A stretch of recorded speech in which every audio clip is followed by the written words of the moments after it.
Have you ever asked yourself, how am I really doing? What if you started to track your daily reflections? And I'm not just talking about your work, but how it shapes both your wellness and purpose. This series does exactly that. At the start of the day, I outline everything I want to accomplish that day, and then at the end of the day, reflect on what was accomplished, talk about any obstacles that were in the way, and how it aligned with my bigger visions and goals. Let's get into it. Okay, day 23. Coming into today, I feel really good. Got a lot of work done yesterday and a lot of lessons or realizations came forward yesterday. And I kind of want to take some of that forward into today. The plan or tasks for today are fairly simple. I want to finish the Z8 video setting script outline and potentially have a fire outside depending on what the weather is like. Those are the main two goals today.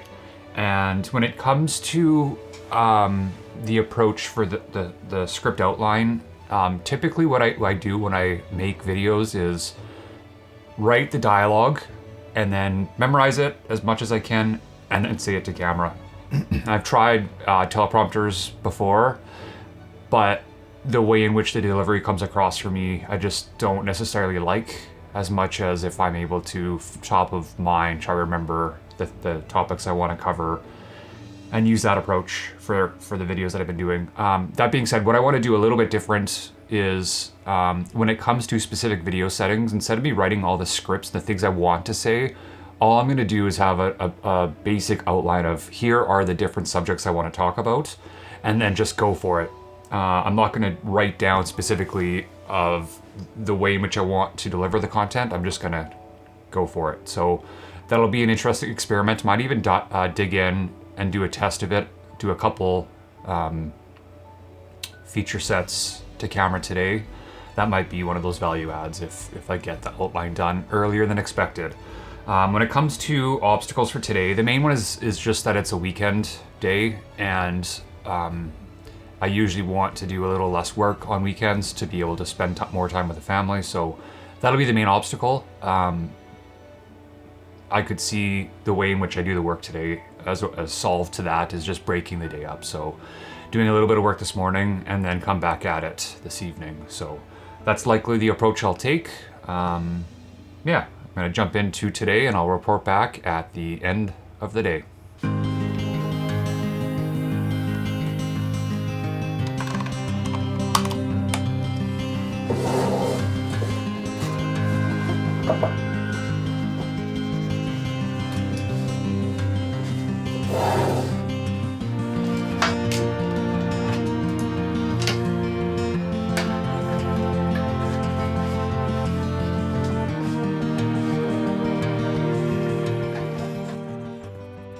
All right, so here's kind of my rough configuration for this walkthrough.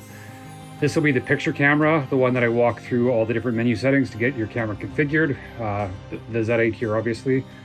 I then have a Z7 up here on the Kessler shuttle mini shuttle pod, and then the mic running down to the Sound Device 633. I then have a Z30 there, which right now doesn't run to a monitor, but I'm going to end up switching it so that camera runs into that monitor there. There's another Z8 that runs into the big monitor. I then have a cable from this camera that I'm running into my laptop to do a screen recording of the menu structure. Right now it's on that screen. I'm going to move it down onto my laptop screen there. And that's kind of the rough setup I have. I'm going to end up moving the Z30 somewhere else, but that's a good starting place for me right now. So that's kind of what we're looking at for this rough-in setup. Okay, here is a quick test to see how this whole configuration will work when I do the Z8 walkthrough for the best video settings, or the settings that I like to use when operating these cameras to get the most out of them. What I'll just quickly walk through, I'm going to give just two quick tidbits that I'll obviously go more in depth in when I do the actual video, but just to give you kind of an introduction to maybe the style for what this might look like. So I'm going to just go into the menu. For the first thing that I like to configure on these cameras is the shooting banks. So you have an option with configuring your cameras to set different shooting styles. And with these cameras, there's 4 banks you can save to. And right now, how I have mine configured, I have 4 different shooting modes depending on the style of shooting that I want to do for a given shoot. What I have configured here for myself is the first slot is 8K H.265 24 flat, which I'll walk through more in depth as to what all that means. The second one is 4K H.265 24 flat, so that's more of this if I want to switch just between live action, 8K or 4K. The next one is if I want to shoot slow motion in 4K, and then the last I have here is 8K in N-Log. This isn't my normal configuration for shooting banks. Typically what I like to do with this, I always shoot flat for everything, so all of these configurations are set for flat. And I also like to always shoot H.265. I guess I'm not always, but 95% of the time I'm shooting H.265 these days.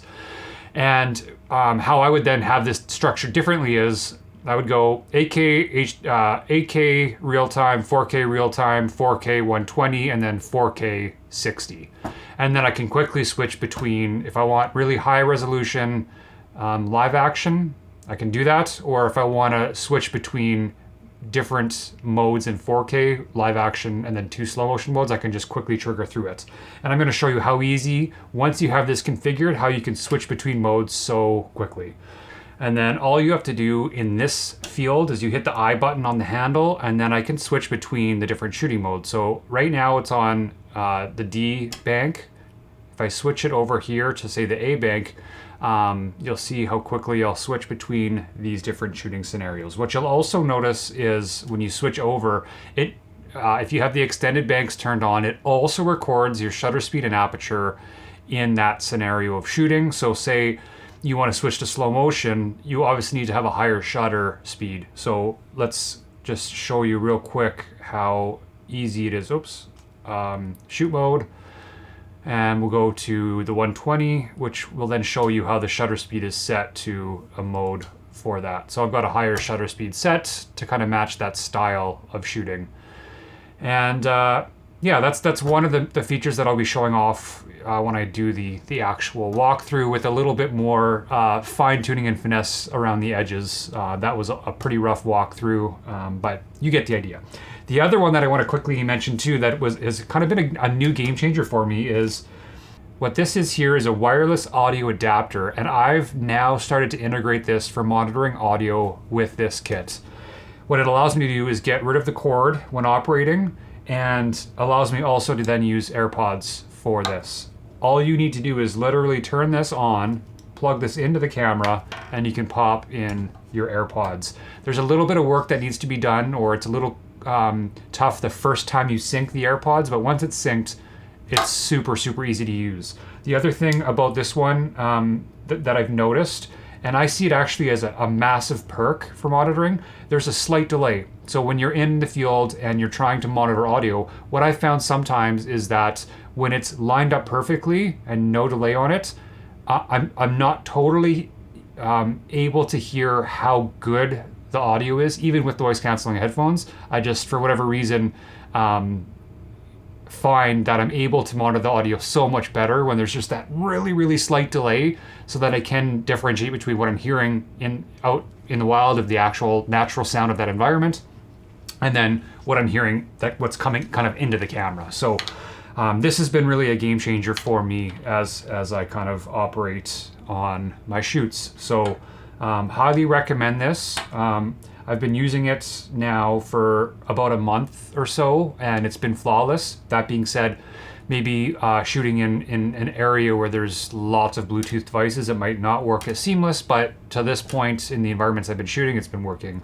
really well. So I'm gonna leave this here, and yeah, I feel good about the setup. I'm gonna watch back this footage and then do any tweaks that are needed to kind of refine this setup so I can jump in and record the video itself. So I'll leave this here and jump into the end of day recap.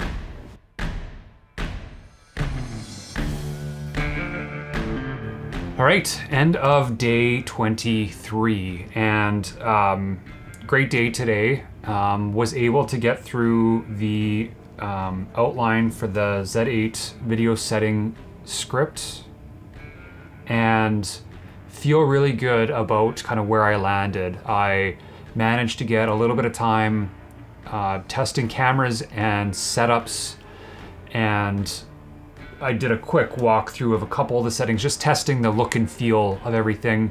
And I think I'm at a good spot to do those final tweaks and jump into production for this. So this feels really nice in kind of where I landed today. I had fire outside here, didn't have that because it ended up being even windier today than it was yesterday. So that'll be kind of how I'm going to look at that one now. I'm not going to keep putting it on the to-do list or the things that I want to integrate into the day. Is when there's a day that's not super windy, I'm going to just go out and do the thing. So obstacle-wise for today, I had listed as a weekend day. No, it wasn't an obstacle at all. I was able to balance everything really nicely. What I ended up doing is kind of what I mentioned in the morning, of doing a little bit of work in the morning and then end of day coming back and doing the rest of the work that was needed. So today was a big win. I feel really, really good momentum. I wouldn't say flow, but momentum in the work that I've done, and feel good now to tackle this, what's kind of turned into a beast of a video, but I think a very helpful video for people that are shooting with the Nikon Z8. So, and with that, I think we will end the day, and then I'll see you tomorrow on day 24.